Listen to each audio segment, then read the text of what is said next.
بسم الله الرحمن الرحيم. ومن آياته يريكم البرق خوفا وطمعا وينزل من السماء ماء فيحيي به الأرض بعد موتها إن في ذلك لآيات لقوم يعقلون. السلام عليكم ورحمة الله وبركاته. ഖുർആൻ പദം 1379 ദിവസത്തിലേക്ക് എല്ലാവരെയും ഹാർദമായി സ്വാഗതം ചെയ്യുന്നു. വിശുദ്ധ ഖുർആനിലെ 30-ാമത്തെ അധ്യായമായ സൂറത്തുർ റൂമിലെ 24-ാമത്തെ ആയത്താണ് ഇന്ന് പഠന വിധേയമാക്കുന്നത്. ക്ലാസ് ആരംഭിക്കുന്നതിനായി ആദരണീയനായ ഡോക്ടർ A.I. വിലായത്തുള്ള സാഹിബിനെ ക്ഷണിക്കുന്നു. السلام عليكم ورحمة الله وبركاته. أعوذ بالله من الشيطان الرجيم. بسم الله الرحمن الرحيم.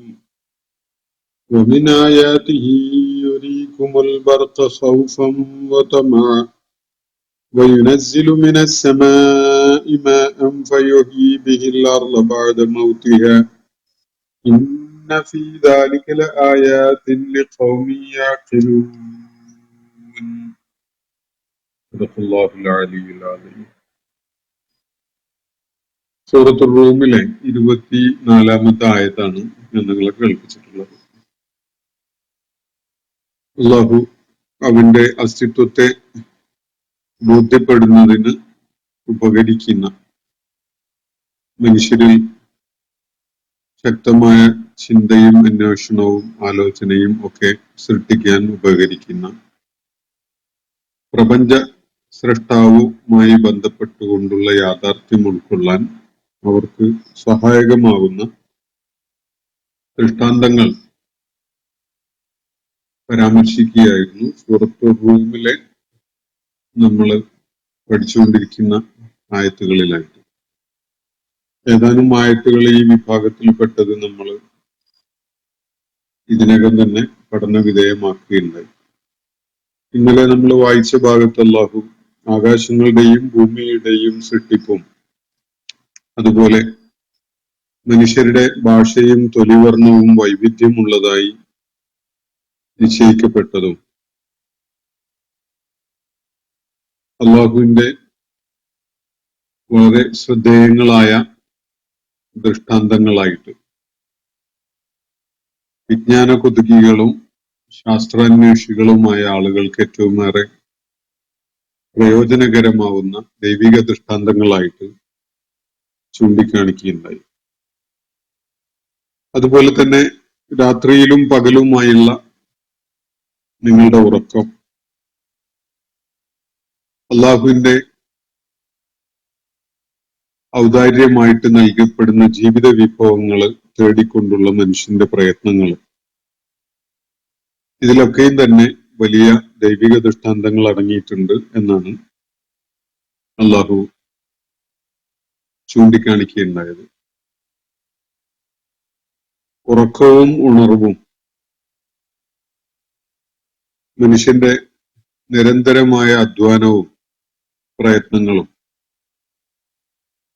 ഇതൊക്കെ തന്നെ ദൈവികമായി നിശ്ചയിക്കപ്പെട്ട കാര്യങ്ങളാണ്. മനുഷ്യന്റെ ഭൂമുഖത്തെ ജീവിതം സാധ്യമാകുന്നതിന്, അവന് അവന്റെ നിലനിൽപ്പിന് ഏറ്റവും അനിവാര്യമായ വിഭവങ്ങൾ ലഭ്യമാകുന്നതിന്, ജീവിതത്തിന്റെ യാഥാർത്ഥ്യം എന്തെന്ന് മനസ്സിലാക്കാൻ ഉള്ള അന്വേഷണങ്ങളും പഠനങ്ങളും ഒക്കെ ഫലപ്രദമാകുന്നതിന് ഒക്കെ വേണ്ടി അല്ലാഹു നിശ്ചയിച്ചിട്ടുള്ള സംവിധാനങ്ങളാണ് ഇതൊക്കെ തന്നെ.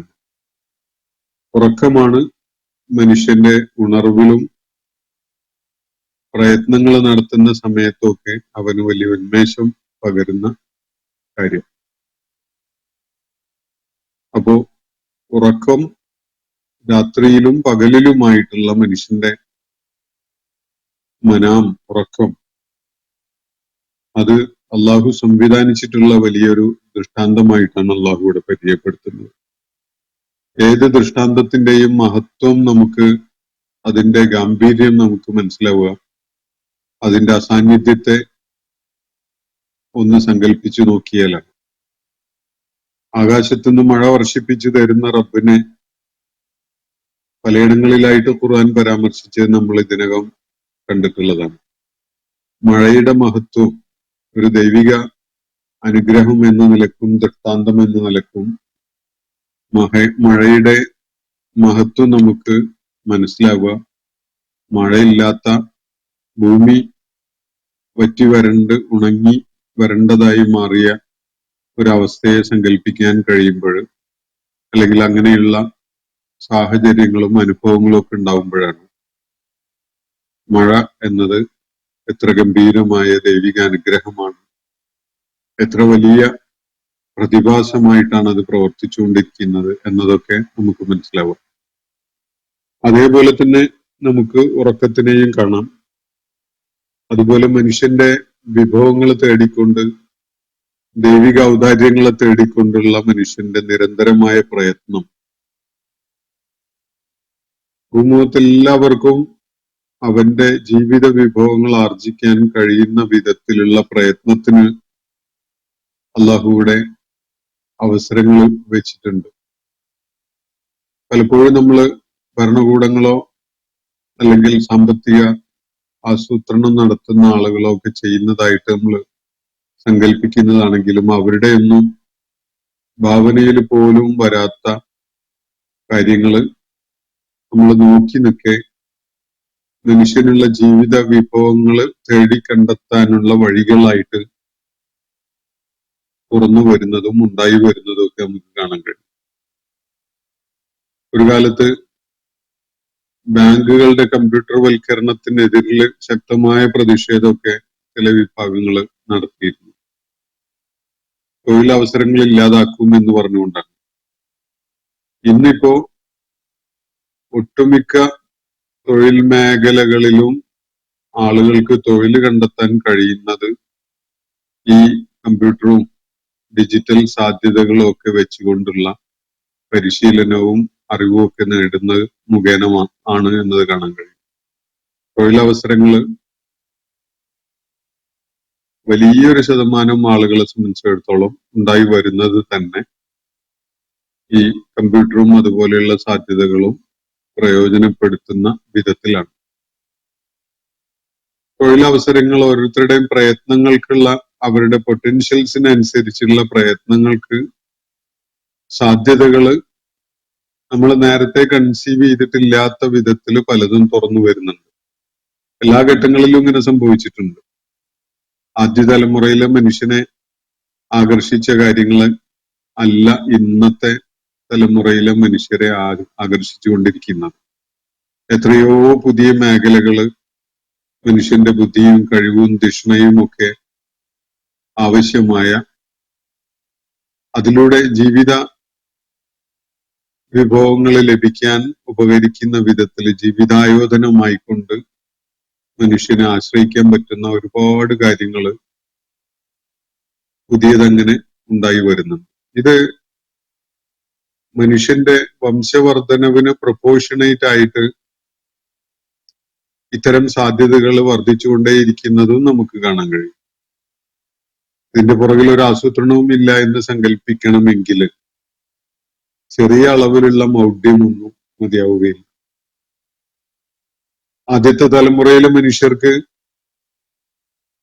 കണ്ടെത്താൻ കഴിഞ്ഞിട്ടില്ലാത്ത തൊഴിൽ മേഖലകൾ പിന്നീടുള്ള ഓരോ തലമുറയിലും മനുഷ്യർ കണ്ടെത്തുന്നുണ്ട്. ആവശ്യങ്ങൾക്കനുസരിച്ച് പുതിയ തൊഴിൽ മേഖലകൾ ഉണ്ടായി വരുന്നുണ്ട്. അത് അടിസ്ഥാനപ്പെടുത്തിക്കൊണ്ടുള്ള സമ്പദ് വ്യവസ്ഥയും സാമ്പത്തികമായ ക്രയവിക്രയങ്ങളും ഒക്കെ തന്നെ അനുദിനം വളർന്നു വരുന്നത് നമുക്ക് കാണാൻ കഴിയും.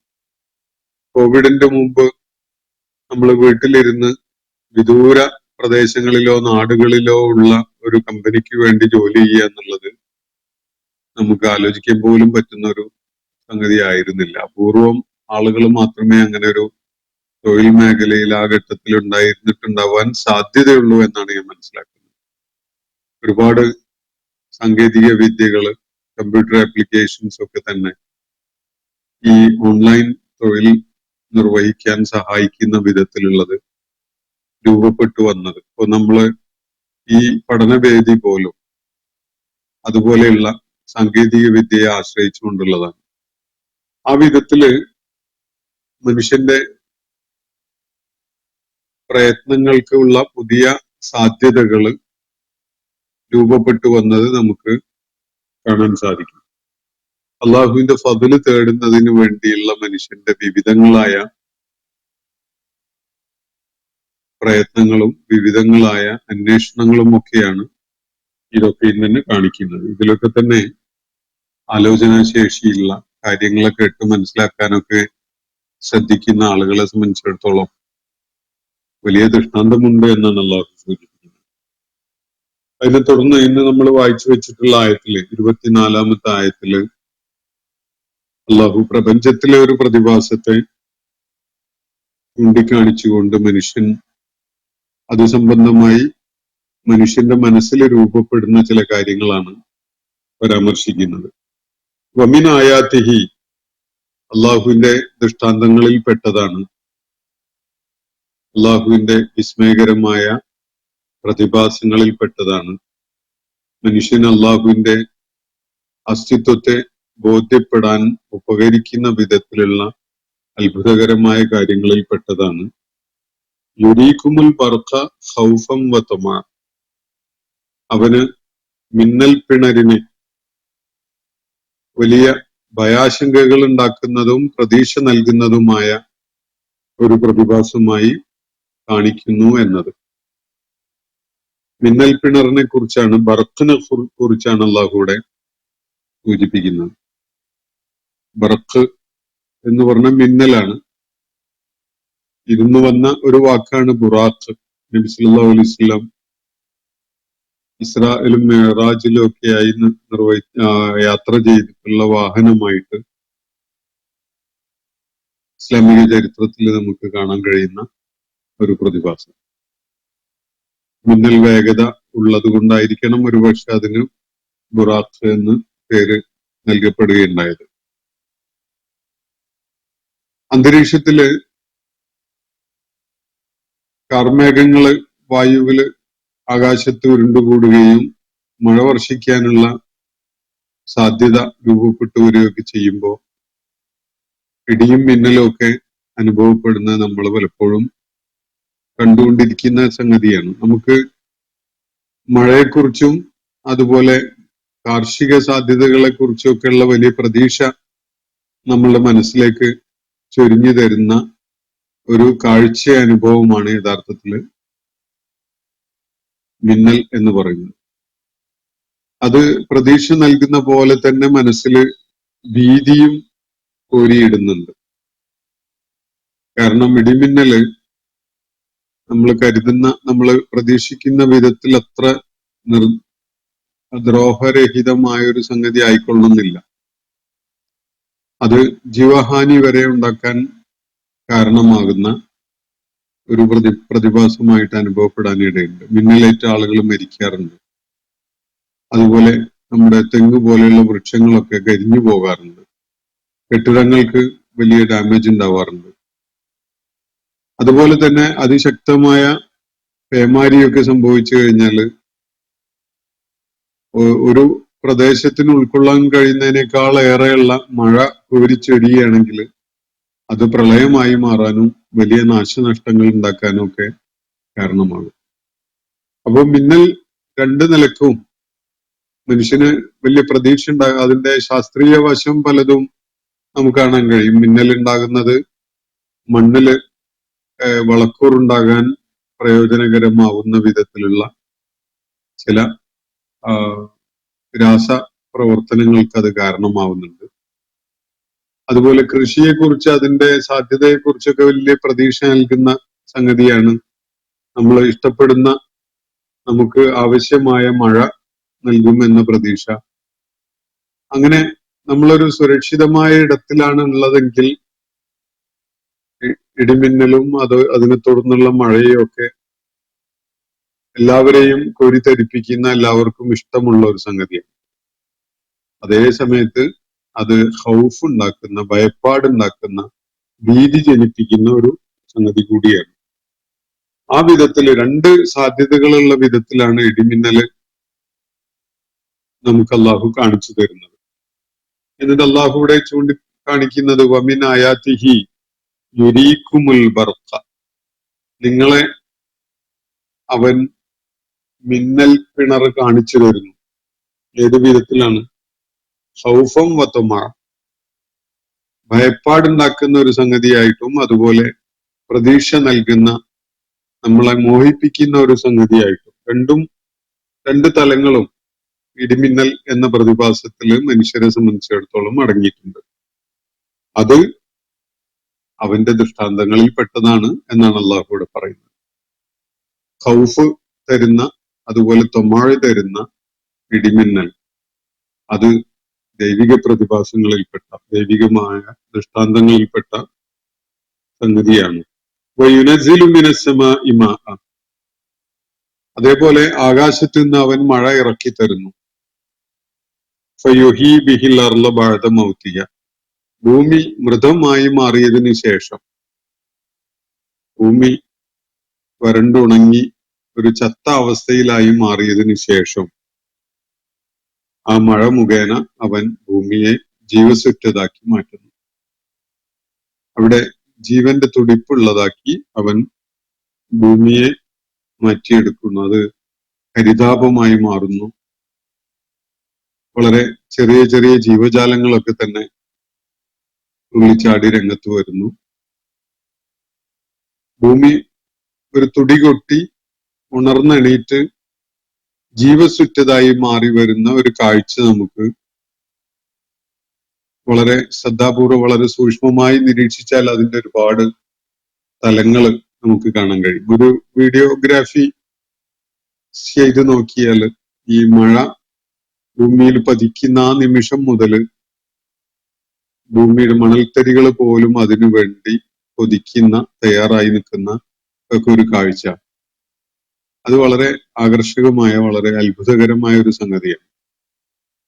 ആകാശത്ത് മഴയ്ക്ക് ഒരുക്കം ഉണ്ടാവുമ്പോൾ അതിനുള്ളൊരു റെസിപ്രൊക്കേറ്റ് ചെയ്യുന്ന ഒരു പ്രതികരണം ഭൂതലത്തിൽ നിന്ന് ഉണ്ടാവുന്ന, അത് മനുഷ്യന്റെ ഹൃദയത്തിലെ തുടിപ്പുകൾ മാത്രമല്ല, ജീവജാലങ്ങൾക്ക്, ജന്തുജാലങ്ങൾക്ക്, സസ്യജാലങ്ങൾക്കൊക്കെ ആ നിലക്കുള്ള മണൽത്തരിക്ക് പോലും ആ നിലക്ക് ആ മണ്ണില് ആ മഴയെ അല്ലെ മഴത്തുള്ളികളെ സ്വീകരിക്കാനുള്ള ഒരു ഒരുക്കം തുടികൊട്ടി വരുന്നത് നമുക്ക് കാണാൻ കഴിയും. അതിനെ തുടർന്ന് ചെറിയ ചെറിയ ജീവികള്, അതുപോലെ വിത്ത് ഒക്കെ തന്നെ വളരെ ക്യുക്കായിട്ട് പൊട്ടിമുളച്ച് അതിന്റെ നമ്പുകൾ വെളിപ്പെടുന്നത്, അങ്ങനെ തുടർന്ന് ഒരുപാട് കാഴ്ച അനുഭവങ്ങൾ ഭൂമിയിൽ മഴ വർഷിക്കുന്നതോടെ നമുക്കുണ്ടാവുകയാണ്.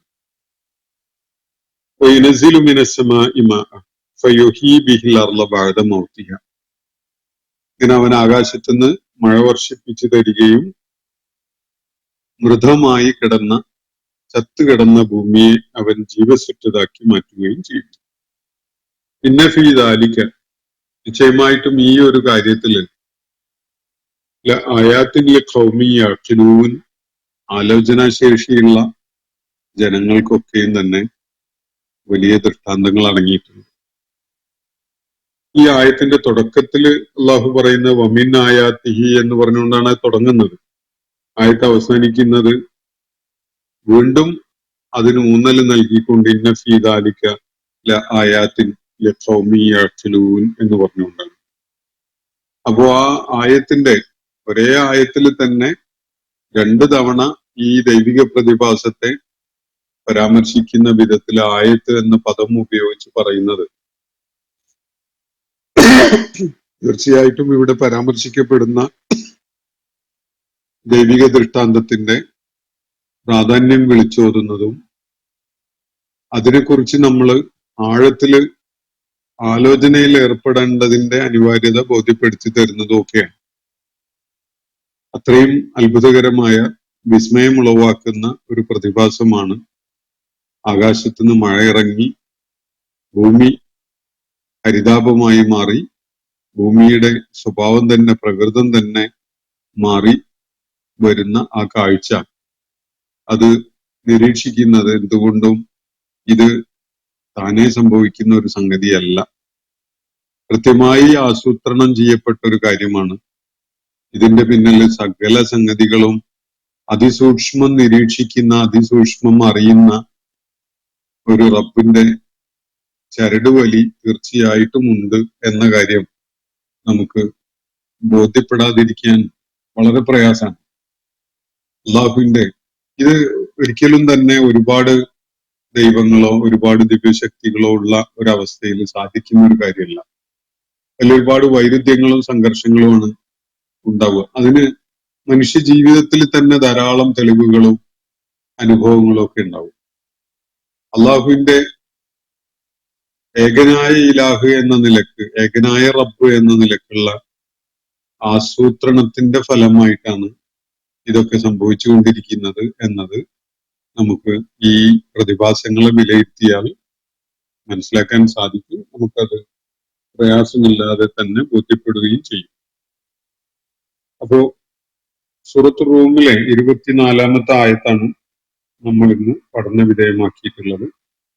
പലപ്പോഴും ഇതുമായി ബന്ധപ്പെട്ടുകൊണ്ടുള്ള പരാമർശങ്ങൾ വിശുദ്ധ ഖുർആനിൽ പലയിടങ്ങളിലും നമ്മൾ ഇതിനകം കാണുകയുണ്ടായതാണ്. അതുകൊണ്ട് കൂടുതൽ വിശദാംശങ്ങളിലേക്ക് ഞാൻ ഈ സന്ദർഭത്തിൽ പോകുന്നില്ല. ചില ചോദ്യങ്ങൾ പരിഗണിക്കാമെന്ന് വെക്കുകയാണ്. അപ്പോ കഴിഞ്ഞ ദിവസം നമ്മൾ ചില ചോദ്യങ്ങളൊക്കെ വായിച്ചു കേൾപ്പിക്കുകയും പ്രതികരിക്കുകയൊക്കെ ചെയ്തിരുന്നു. ഇപ്പോ അടുത്ത ചോദ്യം ചിന്മയ ഉന്നയിച്ചൊരു ചോദ്യമാണ്.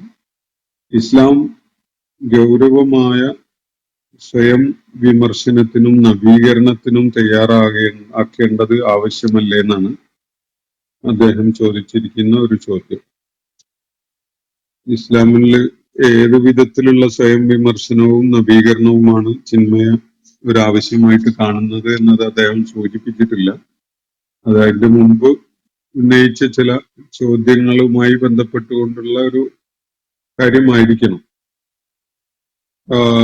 അദ്ദേഹം അതിന്റെ മുമ്പ് സൂചിപ്പിച്ചത് ഈ മരണം കഴിഞ്ഞുള്ള ജീവിതം, മരണാനന്തര ജീവിതം, പാരത്രിക ജീവിതം എന്നത് ഒരു കേവലം ഒരു ഫിക്ഷണൽ ഇമാജിനേഷൻ അല്ലേ, വെറും ഒരു ഭാവനാ സൃഷ്ടിയല്ലേ എന്നതാണ്. മരണാനന്തരം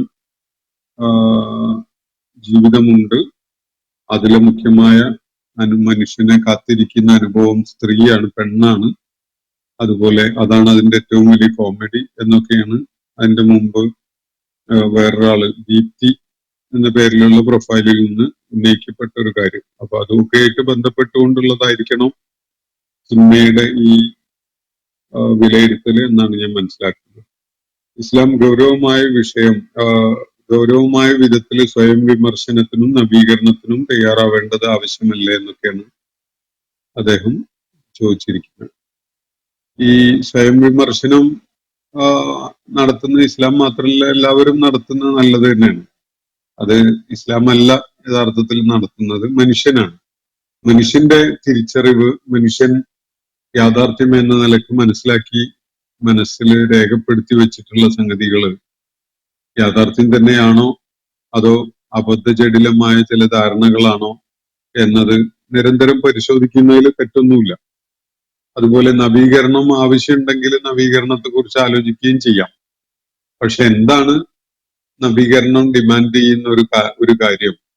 ഇസ്ലാം ഏതെങ്കിലും വിഷയത്തില് മുന്നോട്ട് വെക്കുന്ന നിലപാടുകളോ നിയമങ്ങളോ നിർദ്ദേശങ്ങളോ അതിനേക്കാൾ മെച്ചപ്പെട്ട എന്താണ്, ഏത് വിഷയത്തിലാണ് ചിന്മയ്ക്ക് മുന്നോട്ട് വെക്കാനുള്ളത് എന്നതാണ് അത് സംബന്ധമായ ചോദ്യം.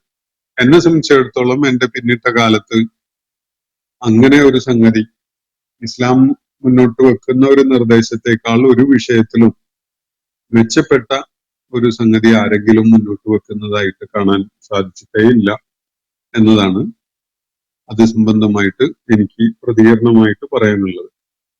പിന്നെ ഇവിടെ പാരത്രിക ജീവിതവുമായി ബന്ധപ്പെട്ടുകൊണ്ടുള്ള ഇസ്ലാം മുന്നോട്ട് വെക്കുന്ന ആശയങ്ങളാണ് ഒരു പുനഃപരിശോധനയ്ക്കും സ്വയം വിമർശനത്തിനും ഒക്കെ വിധേയമാക്കപ്പെടേണ്ടതായിട്ടുള്ളതെങ്കിൽ നിങ്ങളൊന്ന് ആലോചിച്ച് നോക്കൂ, അതിന്റെ ശരി ഏതാണ് തെറ്റേതാണെന്നുള്ളത്. രണ്ട് മുഖ്യമായ ജീവിത ദർശനങ്ങളാണ് ഇത് സംബന്ധമായിട്ട് മനുഷ്യ സമൂഹത്തിലുള്ളത്. മതവിശ്വാസമുള്ള സമൂഹത്തില്, ദൈവവിശ്വാസമുള്ള സമൂഹത്തില് രണ്ട് വീക്ഷണങ്ങളാണ് ഇത് സംബന്ധമായിട്ട് കാണാൻ കഴിയുക. ഒന്ന്, സെമിറ്റിക് മതങ്ങളൊക്കെയും തന്നെ മുന്നോട്ട് വെക്കുന്ന ഒരു ലീനിയർ കോൺസെപ്റ്റ് ഓഫ് ലൈഫാണ്. ലൈഫിനൊരു തുടക്കമുണ്ട്, ഒരു അവസാനമുണ്ട്. അതൊരു നേർരേഖയിൽ അങ്ങനെ പോയി അതില് ജീവിതാന്ത്യത്തിലെത്തി മരണത്തിന് ശേഷം പാരത്രിക ലോകത്ത് അള്ളാഹുവിന്റെ അടുക്കല് മനുഷ്യന്റെ കർമ്മങ്ങൾ വിചാരണ ചെയ്യപ്പെടുന്നതും അതിനെ തുടർന്നുള്ള പ്രതിഫലമായിട്ട് സ്വർഗമോ ശിക്ഷയായിട്ട് നരകമോ ലഭിക്കുന്ന അനന്തമായ ഒരു ജീവിതത്തിന്റെ ഒരു തുടക്കമായിട്ടുള്ള ഒരു സംഗതി. ഇതാണ് ഒരു ലീനിയർ കോൺസെപ്റ്റ് ഓഫ് ലൈഫ് എന്ന് പറയുന്ന ഒരു സംഗതി. എല്ലാ സെമിറ്റിക് മതങ്ങളും, യഹൂദ, ക്രൈസ്തവ വിഭാഗങ്ങളും ഇസ്ലാമും ഒക്കെ എന്ന് പറയുന്ന എല്ലാ പ്രവാചകന്മാരിലൂടെയും പഠിപ്പിക്കപ്പെട്ട മതത്തിന്റെ അടിസ്ഥാന വിശ്വാസങ്ങളിൽ പെട്ടതാണ് ഈ ജീവിത സമീപനം അല്ലെങ്കിൽ ഈ ജീവിത ദർശനം. രണ്ടാമത്തേത് സൈക്ലിക്കലാണ്, ഒരു ചാക്രികമായ പ്രക്രിയയാണ് ജീവിതം. അത് എവിടെയോ തുടങ്ങി ഒരിടത്ത് അവസാനിച്ച് വീണ്ടും അടുത്ത ചക്രം തുടങ്ങുകയാണ്. അപ്പോ അവിടെ ഒരിക്കലും തന്നെ നമുക്കൊരു പരിശോധനയ്ക്കോ തിരിച്ചറിവിനോ ഒന്നും അവസരം കിട്ടുന്നില്ല. ഈ ജന്മത്തിൽ ഇപ്പൊ ചിന്മയ വളരെ സൗഭാഗ്യവാനാണെന്ന് സങ്കല്പിക്കുക. കഴിഞ്ഞ ജന്മത്തില് എന്ത് പുണ്യം ചെയ്തതിന്റെ പേരിലാണ് ഈ ജന്മത്തില് ചിന്മയ വളരെ സൗഭാഗ്യവാനായ ഒരാളായിരിക്കുന്നത് എന്നത് ചിന്മയ്ക്ക് അറിയാവും. അതറിയാത്തിടത്തോളം കാലം അതൊരു പ്രതിഫലമായിട്ടോ പാരിതോഷികമായിട്ടോ എങ്ങനെയാണ് കാണാൻ കഴിയുക? ഇനി അതല്ല, ചിന്മയ ഒരുപാട് പ്രയാസങ്ങൾ അനുഭവിക്കുന്ന ഒരാളാണെന്ന് സങ്കല്പിക്കുക. കഴിഞ്ഞ ജന്മത്തിലെ എന്ത് ദുഷ്ടതകൾ ചെയ്തതിന്റെ പേരിലാണ് ഈ ജന്മത്തില് ഈ വിധത്തില് ദുരിതം അനുഭവിച്ചുകൊണ്ടിരിക്കുന്നത് എന്നത് അറിയാൻ ചിന്മയ്ക്ക് വല്ല സംവിധാനം ഉണ്ടോ? അങ്ങനെ ഉണ്ടെങ്കിൽ, എനിക്കില്ല എന്നതുകൊണ്ട് തന്നെ നിങ്ങൾക്കുണ്ടാവില്ല എന്ന് എനിക്ക് ബോധ്യമാണ്. മനുഷ്യർക്കാർക്കും അങ്ങനെ ഒരു സംഗതി അറിയില്ല. അപ്പോ ഇത് വളരെ നിരർത്ഥകമായ, വളരെ ഫൂളിഷായ ഒരു ആശയമായിട്ടേ നിലനിൽക്കാൻ കഴിയുള്ളൂ. ഒരിക്കലും തന്നെ നിങ്ങൾ എത്ര തവണ, എത്ര ജന്മങ്ങൾ കഴിഞ്ഞാലും, എത്ര ജീവിത ഘട്ടങ്ങളിലൂടെ കടന്നുപോയാലും ഈ സൈക്കിളിൽ തന്നെയാണ് നിങ്ങൾ ഇങ്ങനെ ഉണ്ടാവുക. ഈ കറക്കത്തിൽ തന്നെയാണ്. അതിലൊരിക്കലും തന്നെ നിങ്ങൾ എന്തെങ്കിലും പുണ്യം ചെയ്തു എന്നോ അതിന്റെ ഫലമായിട്ട് നിങ്ങൾക്ക് എന്തെങ്കിലും ജീവിത സായുജ്യം ഉണ്ടായി എന്നോ അല്ലെങ്കിൽ സാൽവേഷൻ അനുഭവിക്കാൻ കഴിഞ്ഞു എന്നൊന്നും ഒരിക്കലും അറിയാൻ പറ്റുന്നില്ല. ഇസ്ലാം മുന്നോട്ട് വെക്കുന്ന ജീവിത ദർശനം അനുസരിച്ച് മനുഷ്യൻ അക്കൗണ്ടബിൾ ആണ്. അവൻ ചെയ്യുന്ന ഏത് സംഗതിക്കും അവന് കണക്ക് ബോധിപ്പിക്കപ്പെടാൻ ബാധ്യസ്ഥനാണ്. അതിന്റെ അടിസ്ഥാനത്തിലാണ് അവന്റെ മരണാനന്തര ജീവിതം നിർണയിക്കപ്പെടുന്നത് എന്നതാണ് അതിന്റെ പ്രത്യേകത. അപ്പൊ ഒരിക്കലും തന്നെ അറിയുകയില്ല, മനസ്സിലാവുകയില്ല എന്നൊരവസ്ഥയിലല്ല, മറിച്ച് ഒരു സമൂഹത്തെ ഒന്നടങ്കം വിഡ്ഢികളാക്കിക്കൊണ്ട് അവരെ ചൂഷണം ചെയ്ത് അടിമകളാക്കി പണിയെടുപ്പിച്ച് തങ്ങളുടെ കാൽച്ചുവട്ടില് അടിമകളായി ജീവിക്കാൻ അല്ലെങ്കിൽ സേവനം ചെയ്യാൻ അവരെ എളുപ്പത്തില് ഒരുക്കിയെടുക്കാൻ പറ്റുന്ന നല്ലൊരു സമർത്ഥമായ ആശയമാണ് ഈ ചാക്രികമായ ജീവിത സങ്കല്പം എന്ന് പറയുന്ന ഈ പുനർജന്മം പോലെയുള്ള, കർമ്മഫലം പോലെയുള്ള ആശയങ്ങളുടെ അടിസ്ഥാനത്തിലുള്ള ജീവിത സങ്കല്പം. അത് ഒരിക്കലും തന്നെ ഒരാൾക്കും പ്രൂവ് ചെയ്യാൻ കഴിയില്ല. അയാൾ എന്തിന്റെ പേരിലാണ് ഇപ്പോ ദുരിതം അനുഭവിക്കുന്നത് അല്ലെങ്കിൽ ജീവിത സുഖങ്ങൾ അനുഭവിക്കുന്നത് എന്നതൊന്നും തന്നെ. അതുകൊണ്ട് ഇത് രൂപകൽപ്പന ചെയ്ത ആ വിഭാഗം ആളുകൾക്ക്, പ്രത്യേകിച്ച് ജാതി വ്യവസ്ഥ അതിലേക്ക് കൃത്യമായിട്ട് ഉൾച്ചേർക്കപ്പെട്ട ഒരു സംഗതി ആയതുകൊണ്ട് ജാതി ശ്രേണിയിലെ ടോപ്പ് മോസ്റ്റ് ആയ വിഭാഗങ്ങൾ രൂപകൽപ്പന ചെയ്ത് നടപ്പിലാക്കിയ ഒരു സംഗതിയായിട്ട് അത് എളുപ്പത്തിൽ മനസ്സിലാവും. അപ്പോ ആ വിഭാഗത്തിന് വേറെ വിഭാഗങ്ങളെ അടിമകളാക്കി വെക്കാനും ചൂഷണം ചെയ്യാനും എല്ലാ കാലത്തേക്കും അതിലൂടെ സാധിക്കുന്നു എന്നതാണ് അതിന്റെ ഏറ്റവും വലിയൊരു സാമർത്ഥ്യമായിട്ട് നമുക്ക് കാണാൻ കഴിയും. അപ്പോ ഏതാണ് ഇസ്ലാമുമായി ബന്ധപ്പെട്ട ഏത് കാര്യമാണ് പുനരാലോചനയ്ക്ക് വിധേയമാക്കേണ്ടത്, അതുപോലെ നവീകരണം വേണ്ടത് എന്നത് നിങ്ങൾക്ക് ഒക്കർ ചെയ്തത് ഏതാണെന്നുള്ളത് നിങ്ങൾ സൂചിപ്പിച്ചാൽ നമുക്ക് അതിനെക്കുറിച്ച് സ്പെസിഫിക് ആയിട്ട് സംസാരിക്കാം എന്ന് പറഞ്ഞുകൊണ്ട് അത് ഞാൻ അവസാനിപ്പിക്കുകയാണ്. മറ്റൊന്ന്, ചിന്മയെ തന്നെ ഉന്നയിച്ച ഒരു ചോദ്യം, ഈ പ്രപഞ്ചം പ്രാപഞ്ചിക നിയമങ്ങളുടെ അടിസ്ഥാനത്തിൽ സ്വയം ആസൂത്രണം നിർവഹിക്കുന്നു എന്നതല്ലേ ശരി എന്നതാണ്. ഒറ്റവാക്കിൽ അതിനുത്തരം അങ്ങനെ അല്ല എന്നതാണ്. ഈ പ്രപഞ്ചത്തിൽ ഒന്നും അങ്ങനെ ആകസ്മികമായിട്ട് താനേ ഉണ്ടാവുന്നതാണ് എങ്കിൽ താനേ ഉണ്ടാവുന്നതിന് ഇത്രയും സമഗ്രമായ ആസൂത്രണം ഉണ്ടാവുമോ? ഏത് കാര്യമാണ് നിങ്ങൾ കണ്ടിട്ടുള്ളത് അങ്ങനെ താനേ ഉണ്ടാകുന്ന ഒരു സംഗതി ഭയങ്കര അതിവിസ്മയകരമായ ആസൂത്രണം ഉള്ളതായിട്ട്? ഒരു വാഴ ചെടിയില് അത് വളർന്ന് അത് ഒരു കൊല ഉണ്ടായി, അത് പഴം പഴുത്തു, മനുഷ്യന് കഴിക്കാൻ പറ്റുന്ന ഭക്ഷിക്കാൻ പറ്റുന്ന സ്വാദുള്ള ഒരു സംഗതിയായി മാറുന്നു എന്നുള്ള ഒരു കാഴ്ച ഒന്നും നമുക്ക് താനെ ഒരു ആസൂത്രണവും ഇല്ലാതെ, ഇത് എന്തിനു വേണ്ടി എന്നതിനെ കുറിച്ചുള്ള ഒരു ആസൂത്രണവും ഇല്ലാതെ മനുഷ്യന്റെ വായിലേക്ക് എടുത്തു വെക്കാൻ പറ്റുന്ന ഒരു സംഗതിയായിട്ട് അത് മാറുന്നു എന്ന് നിങ്ങൾ സങ്കല്പിക്കണമെങ്കിൽ അത് എന്തോരം വലിയ പ്രയാസമുള്ള ഒരു സംഗതിയാണെന്ന് ആലോചിച്ച് നോക്കൂ. അതേ സമയത്ത് കാര്യങ്ങളെ എല്ലാ തലങ്ങളും അറിയാൻ കഴിയുന്ന ഒരു ശക്തി അതിനെ ഡിസൈൻ ചെയ്തു രൂപപ്പെടുത്തി എന്നതാണെങ്കിൽ നോക്കൂ, അതിലെന്തെങ്കിലും മോഡിഫിക്കേഷൻ നിങ്ങൾ പ്രകൃതിയിലുള്ളത് നിരന്തരം ഇവിടെ മോഡിഫിക്കേഷൻ ഉണ്ടാവുന്നത് കാണുന്നുണ്ടോ? ആയിരക്കണക്കിന് വർഷങ്ങളായിട്ട് മനുഷ്യര് പഴം കഴിക്കുന്നുണ്ട് അല്ലെ? അപ്പൊ ഇത് മനുഷ്യന് പ്രയോജനകരമാവുന്ന വിധത്തിൽ ആസൂത്രണം ചെയ്തത് കൊണ്ടാണ് അങ്ങനെ ആ വിധത്തില് രൂപപ്പെട്ടു വന്നിട്ടുള്ളത്. അത് ആസൂത്രണം ഉണ്ട് എന്നുള്ളതിന് നമുക്ക് ബോധ്യപ്പെടാൻ ഉപകരിക്കുന്ന വേറെ ഒരുപാട് കായികനികളുണ്ട് ഇവിടെ, മനുഷ്യന് ആ നിലക്ക് പ്രയോജനപ്പെടുത്താൻ പറ്റാത്തതായിട്ട്. എന്ന് പറഞ്ഞാൽ മനുഷ്യന് പ്രയോജനപ്പെടുത്താൻ പറ്റുന്നവ ആണ് നമ്മൾ ഈ വിധത്തിൽ ഡിസൈൻ ചെയ്യപ്പെട്ടതായിട്ട് കാണുന്നത്. മനുഷ്യന്റെ പ്രയോജനത്തിനുള്ളതല്ലാത്ത ആ നിലക്ക് ഭക്ഷണമായിട്ട് ഇല്ലാത്ത ചിലതൊക്കെ വേറെ ഇവിടെ ഉണ്ടല്ലോ. അപ്പൊ അതങ്ങനെ രൂപകൽപ്പന ചെയ്യപ്പെട്ടതല്ല എന്നതിനുള്ള തെളിവാണത്. മനുഷ്യന് പ്രയോജനപ്പെടുന്ന ഭക്ഷണ പദാർത്ഥമായിട്ട് ഉപയോഗിക്കാവുന്നതായിട്ട് രൂപകൽപ്പന ചെയ്യപ്പെട്ടത് വേറെ നമുക്ക് കാണാൻ സാധിക്കുന്നു, അതല്ലാത്തത് മറിച്ചും കാണാൻ സാധിക്കുന്നു.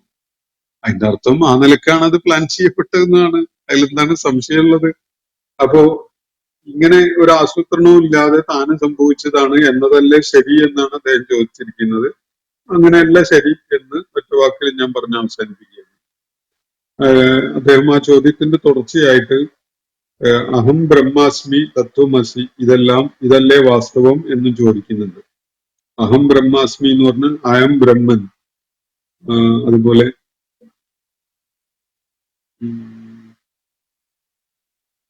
അത് തുടർന്ന് അഹം ബ്രഹ്മാസ്മി തത്വമസി, ദാറ്റ് ദൗ ആർട്ട് എന്നാണ് തത്വമസി എന്ന് പറയുന്നതിന്റെ ഇംഗ്ലീഷില് ഒരു എന്ന് പറഞ്ഞാൽ ഞാൻ തന്നെയാണ് ബ്രഹ്മൻ, എന്നിൽ നിന്ന് വ്യത്യസ്തനായിട്ട് ഒരു ബ്രഹ്മനില്ല എന്ന അദ്വൈത ആശയമാണ് ഇതിൽ അടങ്ങിയിട്ടുള്ളത്. അത് പ്രത്യക്ഷത്തില് വളരെ ആകർഷകമായ വിധത്തില് ദൈവനിഷേധത്തെ പഠിപ്പിക്കുന്ന ഒരാശയമാണ്. ഞാൻ തന്നെയാണ് ദൈവം, എന്നിൽ നിന്ന് വേറിട്ട വ്യത്യസ്തനായ ഒരു ദൈവമില്ല, എല്ലാ സംഗതികളുടെയും ഉണ്മ ദൈവത്തിന്റെ ഉണ്മയുടെ ഭാഗമാണ്, ഇതൊക്കെ ചേരുന്നതാണ് ദൈവം എന്ന് പറയുമ്പോൾ യഥാർത്ഥത്തില് മനുഷ്യന് അവന്റെ പ്രവർത്തനങ്ങൾക്കൊന്നും ഒരു അക്കൗണ്ടബിലിറ്റി വേണ്ടി വരില്ല. ആരോടാണ് ഉത്തരം പറയേണ്ടി വരിക? ഞാൻ തന്നെയാണ് ദൈവം. അതുപോലെ തന്നെ എല്ലാറ്റിനും അങ്ങനെ ദിവ്യത്വത്തിന്റെ ക്ലെയിം ഉണ്ടല്ലോ. എല്ലാം ചേരുന്നതാണ് ദൈവം എന്ന് വന്നാൽ ഒരു ദൈവത്തിന്റെ മുന്നിൽ എന്തെങ്കിലും അക്കൗണ്ടബിലിറ്റി ഉണ്ടാകുന്ന ഒരു വിഷയം വരുന്നേ ഇല്ല. കാരണം അക്കൗണ്ടബിലിറ്റി നൽകുന്ന ആളും അത് കേൾക്കുന്ന ആളും ഒക്കെ തന്നെ ദൈവമാണല്ലോ. പിന്നെ അതില് ആരെ കേൾക്കുന്നു, ആരുടെ കാര്യത്തിൽ നടപടി എടുക്കുന്നു എന്ന വിഷയമൊന്നും വരുന്നില്ല.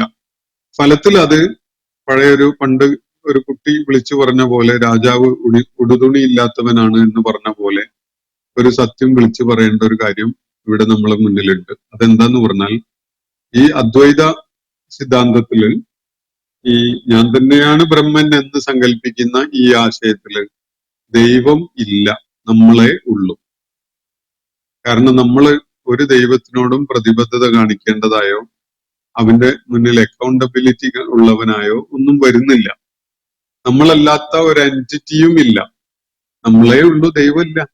അത് ദൈവനിഷേധത്തിന്റെ വളരെ സുന്ദരമായി റാപ്പപ്പ് ചെയ്തിട്ടുള്ള ഒരു രൂപമാണ് എന്നത് തുറന്നു പറയാനാണ് ഞാൻ ഈ അവസരം പ്രയോജനപ്പെടുത്തുന്നത്. നിങ്ങൾക്കത് സ്വീകാര്യമായി തോന്നുന്നുണ്ടെങ്കിൽ നിങ്ങൾക്ക് ആ ഒരു ആശയമായിട്ട് മുന്നോട്ട് പോകാം. പക്ഷെ നിങ്ങൾ ആലോചിച്ചു നോക്കുന്നത് നല്ലതാണ്. ഈ ഒരു ജീവിത ദർശനത്തില് കൃത്യമായിട്ടും ചില വിഭാഗങ്ങളെ നിരന്തരമായും തുടരെയും അവസാനിക്കാത്ത വിധത്തിലും ചൂഷണം ചെയ്തുകൊണ്ടിരിക്കാനുള്ള വളരെ കൃത്യമായ ഒരു ആസൂത്രണം അതിലുണ്ട്. ഒന്നാമത്തത്. രണ്ടാമത്തത്, ഇങ്ങനെ ഒരു സംഗതിയിൽ ദൈവം എന്നൊരു പ്രതിഭാസം ഇല്ല. ദൈവം എന്നതുകൊണ്ട് നമ്മൾ ആർക്കാണോ വിധേയപ്പെടേണ്ടത്, ആരുടെ നിർദ്ദേശങ്ങളാണോ നമ്മൾ പാലിക്കേണ്ടത്, ആരോട് വിധേയത്വം കാണിച്ചുകൊണ്ടാണോ നമ്മൾ നിലകൊള്ളേണ്ടത്, അങ്ങനെ ഒരു പ്രതിഭാസം ദൈവം എന്ന നിലക്ക് ഇതില് വരുന്നേ ഇല്ല. ഫലത്തില് അതും നമ്മുടെ ഇപ്പോ പടിഞ്ഞാറൻ രാജ്യങ്ങളിൽ ഒക്കെ രൂപപ്പെട്ടു വന്ന ദൈവ നിഷേധം അല്ലെങ്കിൽ നേരത്തെ ഉണ്ടായിരുന്ന നിരീശ്വരത്വം എന്നൊക്കെ പറയുന്ന ആശയങ്ങളുണ്ടല്ലോ, അതും തമ്മിൽ പ്രയോഗത്തിൽ ഒരു വ്യത്യാസം ഉണ്ടാവില്ല എന്നതാണ് വസ്തുത. അപ്പൊ അത് കൃത്യമായ ജാതി അജണ്ടകളുടെ ഭാഗമായി രൂപകൽപ്പന ചെയ്യപ്പെട്ട ഒരു പദ്ധതിയായിട്ട് അത് സൂക്ഷ്മമായിട്ട് വിലയിരുത്തിയാൽ നിങ്ങൾക്ക് തന്നെ എളുപ്പത്തിൽ മനസ്സിലാവും. അതുകൊണ്ട് അതല്ലേ ശരിയെന്ന് നിങ്ങൾ ചോദിച്ചാൽ ഒറ്റ വാക്കിൽ ഞാൻ അതേക്കുറിച്ച് പറയുക അല്ല എന്നുള്ളതാണ്. അപ്പോ അദ്വൈതത്തിന്റെ അടിത്തറയായിട്ടുള്ള രണ്ട് എക്സ്പ്രഷൻസ് ആണ് ഈ അഹം ബ്രഹ്മാസ്മിയും തത്വമസിയും. അപ്പോ അത് അദ്വൈത വേദാന്ത തത്വചിന്തയുമായി ബന്ധപ്പെട്ടുകൊണ്ടുള്ള കാര്യങ്ങളാണ്. അതിന്റെ ബേസിക് ആയ ഒരു സ്വഭാവമാണ് ഞാൻ നിങ്ങളുമായിട്ട് പങ്കുവച്ചിട്ടുള്ളത്. മറ്റൊരു ചോദ്യം ചിന്മയ ഉന്നയിച്ചിരിക്കുന്നത്,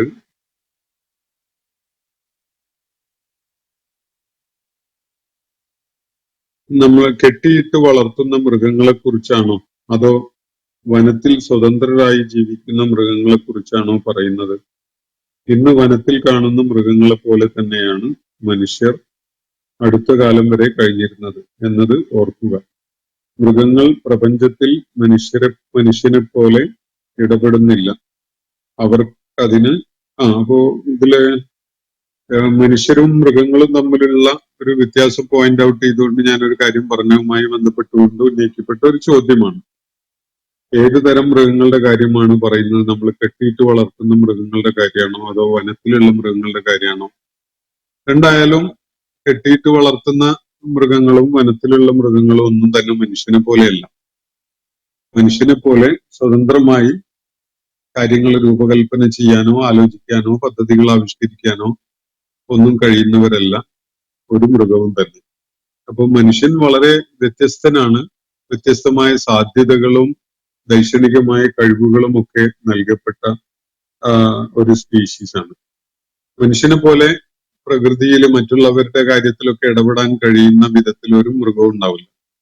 ഒരു മൃഗത്തെയും ആ നിലക്ക് കാണാൻ കഴിയില്ല. മനുഷ്യനാണ് ഈ മൃഗങ്ങളുടെയോ ജീവജാലങ്ങളുടെയോ കാര്യത്തിൽ ഇടപെടാൻ സാധിക്കുന്ന അതിനു വേണ്ടി കൂടി ആസൂത്രണം ചെയ്യാനൊക്കെ കഴിയുന്ന കഴിവുകളുള്ള ഒരു സ്പീഷീസ്.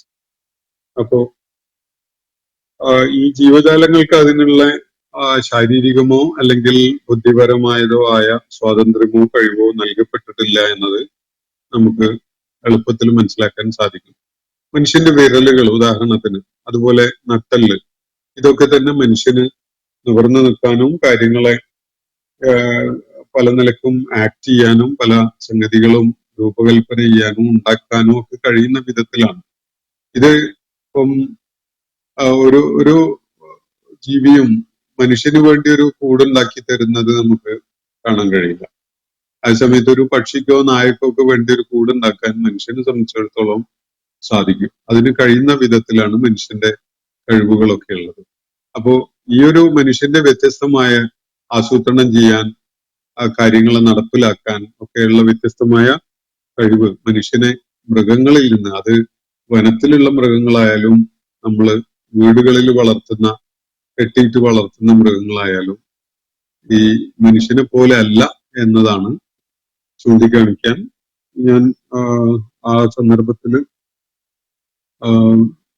സൂചിപ്പിച്ച കാര്യം എന്നാണ് ഞാൻ ഓർക്കുന്നത്. അപ്പോ മൃഗങ്ങളുടെ ഒരു റോളിലല്ല മനുഷ്യനുള്ളത്, വളരെ വ്യത്യസ്തമാണ്. മനുഷ്യന് ഒരു ചുമതല ഏൽപ്പിക്കപ്പെട്ട വിധത്തില് കാര്യങ്ങൾ നിർവഹിക്കാൻ കഴിയുന്ന ഒരു സാധ്യതയുണ്ട്. മറ്റൊരു ചോദ്യം ചിന്മയെ ഉന്നയിച്ചിരിക്കുന്ന ഈ ഒരു ചോദ്യത്തോടെ ഇന്നത്തെ സെഷൻ അവസാനിപ്പിക്കാമെന്ന് വിചാരിക്കുകയാണ്. ഈ ലോക ജീവിതം വെറും അനാകർഷകമാണെന്നും ഒന്നിനും കൊള്ളാത്തതാണെന്നും യഥാർത്ഥ സുഖം ആഖിറത്തിലാണെന്നും വിശ്വസിച്ചാൽ പിന്നെ ഈ ലോക ജീവിതം എത്ര സുന്ദരമായാലും എന്തു കാര്യം? ഇസ്ലാം വിശ്വാസികൾ ഇത്തരം വിശ്വാസം പുലർത്തുന്നവരാണ്. അവർക്ക് ഈ ലോക ജീവിതം നന്നാക്കുന്നതിൽ എന്ത് താല്പര്യം എന്നതാണ് ചോദ്യം. രണ്ട് സംഗതികൾ ഇത് സംബന്ധമായിട്ട് പറയാനുള്ളത്. ഒന്ന്, ഇസ്ലാം ഈ ലോകത്തെ ജീവിതം അനാകർഷകമാണ് എന്നല്ല പഠിപ്പിച്ചിട്ടുള്ളത്. ലോകത്ത് നിങ്ങളൊന്ന് യാത്ര ചെയ്താല് ഇസ്ലാമിക സമൂഹത്തിലും ഒക്കെ യാത്ര ചെയ്ത് നമ്മുടെ നാട്ടിൽ തന്നെ മുസ്ലിം കുടുംബങ്ങളൊക്കെ ആയിട്ട് ബന്ധപ്പെട്ടുകൊണ്ട് ഇടപഴകിയാൽ ഒരുപക്ഷെ ഏറ്റവും ആകർഷകമായ ജീവിത ആശയങ്ങൾ അല്ലെങ്കിൽ ജീവിത നിലപാടുകളുള്ളവര് ഈ ഇസ്ലാമിക വിശ്വാസമുള്ളവരാണെന്ന് നിങ്ങൾക്ക് കാണാൻ കഴിയും. ലോകത്ത് നാഗരികമായ വലിയ വളർച്ച ഉണ്ടായത് ഇസ്ലാമിന്റെ ഗ്ലോറിയസ് പീരീഡിലാണ്. വലിയ ഭരണപരിഷ്കാരം ഉണ്ടായതും സാമൂഹ്യ ജീവിതവും പൊതുജീവിതവും ഒക്കെ ഗംഭീരമായ ക്രമീകരണങ്ങൾ ഉണ്ടായതൊക്കെ തന്നെ ചരിത്രം നിങ്ങൾക്ക് പരിശോധിക്കാവുന്നതാണ്. അതൊക്കെ സംബന്ധമായിട്ടുള്ള മനുഷ്യർക്ക് അവരുടെ സംസ്കാരം, കുടുംബജീവിതം, അതുപോലെ അവരുടെ നിത്യ ജീവിതായോധനം പോലെയുള്ള കാര്യങ്ങളിൽ ഏറ്റവും വലിയ മാർഗദർശനമായി മാറുകയും ജീവിതത്തെ വളരെ സുന്ദരമായി പുനരാവിഷ്കരിക്കുകയും ചെയ്യുക എന്നൊരു കാര്യമാണ് ഇസ്ലാം ചെയ്തിട്ടുള്ളത്. പാരത്രിക ജീവിതം ഉണ്ട് എന്നതിന്റെ പേരിൽ ഐഹിക ജീവിതത്തെ നിസ്സാരമായിട്ടോ അനാകർഷകമായിട്ടോ അപ്രധാനമായിട്ടോ കാണുന്ന ഒരു സമീപനം ഇസ്ലാമിലില്ല. ഈ ഭൗതിക ജീവിതത്തില്, ഐഹിക ജീവിതത്തില് അതിനെ ഏറ്റവും സുന്ദരവും ആകർഷകവും ഒക്കെ ആക്കി മാറ്റിക്കൊണ്ടാണ് യഥാർത്ഥത്തില് പാരത്രിക ജീവിതത്തിന്റെ വിജയം ഒരു വ്യക്തി നേടുന്നത് എന്നതാണ് ഇസ്ലാം നമ്മളെ പഠിപ്പിക്കുന്ന വളരെ ശ്രദ്ധേയമായ ഒരു കാര്യം. അതുകൊണ്ട് ഈ ലോക ജീവിതം നന്നാക്കുന്നതിൽ എന്ത് താല്പര്യമാണ് ഇസ്ലാമിന്റെ ആളുകൾക്ക് ഉണ്ടാവുക എന്നാണ് അദ്ദേഹം ചോദിക്കുന്നത്. പാരത്രിക ജീവിതമാണ് ഉത്തമമെങ്കിൽ അത് നിങ്ങൾക്ക് ഇസ്ലാമിന്റെ ജീവിത ദർശനം അറിയാത്തത് കൊണ്ട് മാത്രം മനസ്സിൽ രൂപപ്പെട്ടു വന്നിട്ടുള്ള ഒരു ചോദ്യമാണ്. നിങ്ങൾ ഒന്ന് മുസ്ലിം പ്രദേശങ്ങളിലോ മുസ്ലിം കുടുംബങ്ങളുമായിട്ടോ ഒക്കെ ഒന്ന് ഇടപഴകി ഒക്കെ നോക്കിയാൽ നിങ്ങൾക്ക് കാണാം വളരെ നിസ്വാർത്ഥമായിട്ട് ഈ ജീവിതം സുന്ദരമാക്കുന്നതിൽ, അത് നമ്മളുടെ മാത്രമല്ല എല്ലാവരുടെയും ജീവിതം നല്ലതാക്കി മാറ്റുന്നതിൽ എത്രത്തോളം ആളുകളാണ് ഈ വിശ്വാസമുള്ള ആളുകൾ എന്നുള്ളത് നിങ്ങൾ നേരിട്ട് നിരീക്ഷിച്ച് മനസ്സിലാക്കിക്കോളൂ. അപ്പോൾ നിങ്ങൾക്ക് ഉൾക്കൊള്ളാൻ കഴിയും.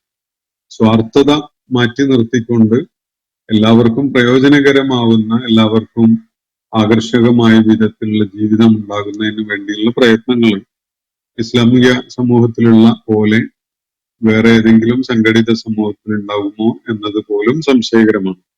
അത് നിങ്ങളുടെ നിരീക്ഷണത്തിന് വിടുകയാണ് ഞാൻ.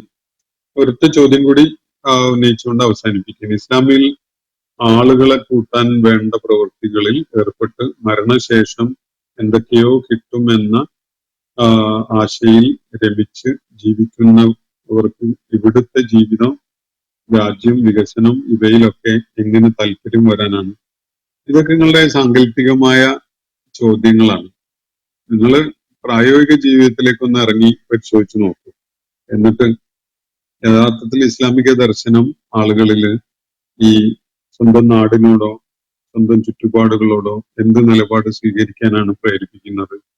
ഇവിടുത്തെ ജീവിതം മെച്ചപ്പെട്ടതാക്കുന്നതിനുള്ള പ്രേരണ ഇസ്ലാമിക ദർശനത്തിൽ നിന്ന് അവർക്ക് ഉണ്ടായിട്ടില്ലേ? അവര് പാരത്രിക ജീവിതത്തിൽ വിശ്വാസമുള്ളവരാണ് എന്ന കാരണത്താൽ ഐഹിക ജീവിതത്തിന്റെ സാധ്യതകളെ അവഗണിക്കുന്നവരാണോ എന്നതൊക്കെ നിങ്ങൾക്ക് പരിശോധിക്കാൻ ഇത് നിങ്ങളുടെ മുന്നിൽ ഈ ലോകവും മുസ്ലിം സമൂഹവും ഒക്കെ പരിശോധനയ്ക്ക് വിധേയമാക്കാനായിട്ട് തുറന്നു കിടക്കുന്നുണ്ട്. അത് നിങ്ങൾ പ്രയോജനപ്പെടുത്തി നോക്കുക. അപ്പൊ നിങ്ങൾക്ക് മനസ്സിലാവും. അതില് കൂടുതലായിട്ടൊന്നും ഞാനിപ്പോ അത് സംബന്ധമായിട്ട് പറയുന്നില്ല. ഇസ്ലാം സത്യമാർഗത്തിൽ നിലകൊള്ളുന്നതിന് എന്ത് ത്യാഗവും അനുഭവിക്കാൻ, എന്തും ത്യജിക്കാനുള്ള സന്നദ്ധത വിശ്വാസികളിൽ രൂപപ്പെടുത്തുന്നുണ്ട് എന്നത് ഒരു വസ്തുതയാണ്. പക്ഷെ അതൊരു പോസിറ്റീവായ ഒരു കോസിന് വേണ്ടിയുള്ള ഒരു പ്രയത്നമായിട്ടാണ് ഇസ്ലാം അത് പഠിപ്പിക്കുന്നത്. ഒരിക്കലും തന്നെ ഈ ഭൂമുഖത്തെ സാധ്യതകളെ മുഴുവൻ നശിപ്പിച്ച് കളയാൻ വേണ്ടി അല്ല അങ്ങനെ ഒരു സാക്രിഫിഷ്യലായ ഒരു സംഗതി ഇസ്ലാം ഡിമാൻഡ് ചെയ്യുന്നത് എന്നത് നമുക്ക് കാണാൻ കഴിയും. ചില ആളുകൾ ഇപ്പോ ഒരു സമൂഹം വലിയ ഭീഷണി നേരിട്ടുകൊണ്ടിരിക്കുമ്പോൾ അതിനെ നേരിടാൻ വേണ്ടി ജീവാർപ്പണം ചെയ്തുകൊണ്ട് ചില ആളുകൾ രംഗത്ത് വരുമ്പോഴാണ് ബാക്കിയുള്ളവർക്കെങ്കിലും ജീവിതം സാധ്യമാകുന്ന ഒരു സാഹചര്യം ഇവിടെ ഉണ്ടാവുക. അതുകൊണ്ട് ആവശ്യമായ ഘട്ടങ്ങളിൽ ജീവാർപ്പണം പോലും മനുഷ്യര് ചെയ്യേണ്ടി വരും. അത് ഇസ്ലാം പ്രോത്സാഹിപ്പിക്കുന്നു എന്നത് ഒരു യാഥാർത്ഥ്യമാണ്. പക്ഷെ അതിലാണ് ജീവിതം ഉള്ളത്. ജീവിതം സാധ്യമാകുന്നു. മറ്റു പലരും ജീവാർപ്പണം ചെയ്തുകൊണ്ട് നേടിയെടുത്ത ഒരു സ്വാതന്ത്ര്യം ഈ നമ്മുടെ നാട്ടിൽ നിലനിൽക്കുന്നത് കൊണ്ടാണ് ഇന്ന് ബ്രിട്ടീഷ് മേൽക്കോയ്മയുടെ കീഴിൽ ഞെരിഞ്ഞമർന്നു കഴിയുന്നവരല്ലാതെ നമുക്ക് സ്വതന്ത്രമായി ജീവിക്കാൻ കഴിയുന്ന ഒരു സാഹചര്യം ഇവിടെ ഉണ്ടായിട്ടുള്ളത്. സമീപകാലം വരെ അത് ഫലപ്രദമായിട്ടുണ്ടായിരുന്നു. അതിന് വലിയ ക്ഷതമേറ്റുകൊണ്ടിരിക്കുന്ന ഒരു കാലത്താണ് നമ്മൾ ജീവിക്കുന്നത് എന്നത് വേറൊരു വസ്തുത. അപ്പോ സാക്രിഫൈസ് ഡിമാൻഡ് ചെയ്യുന്ന സന്ദർഭങ്ങളൊക്കെ ഉണ്ടാകും. അത്തരം സന്ദർഭങ്ങളിൽ അതിന് സന്നദ്ധരാവാൻ തന്നെയാണ് ഇസ്ലാം പ്രേരിപ്പിക്കുന്നത്. അതുകൂടി ഇസ്ലാം ഐഹിക ജീവിതത്തിനെ സുന്ദരമാക്കി മാറ്റുന്നതിന്റെ ഇസ്ലാമികമായ നിർദ്ദേശങ്ങളിൽ പെട്ടതാണ് എന്നതാണ് അതുമായി ബന്ധപ്പെട്ടുകൊണ്ടുള്ള വസ്തുത. ഇന്നത്തെ സെഷൻ ഞാനിവിടെ അവസാനിപ്പിക്കുകയാണ്. അൽഹംദുലില്ലാഹി റബ്ബിൽ ആലമീൻ. അസ്സലാമു അലൈക്കും വറഹ്മത്തുള്ളാഹി വബറകാതുഹു. ഇന്നത്തെ ഖുർആൻ പദം ഇവിടെ സമാപിക്കുന്നു. ഖുർആൻ പഠനത്തിൽ പങ്കെടുത്ത എല്ലാവർക്കും അല്ലാഹു അർഹമായ പ്രതിഫലം നൽകി അനുഗ്രഹിക്കട്ടെ. വആഖിർ ദഅവാനാ അൽഹംദുലില്ലാഹി റബ്ബിൽ ആലമീൻ. അസ്സലാമു അലൈക്കും വറഹ്മത്തുള്ളാഹി വബറകാതുഹു.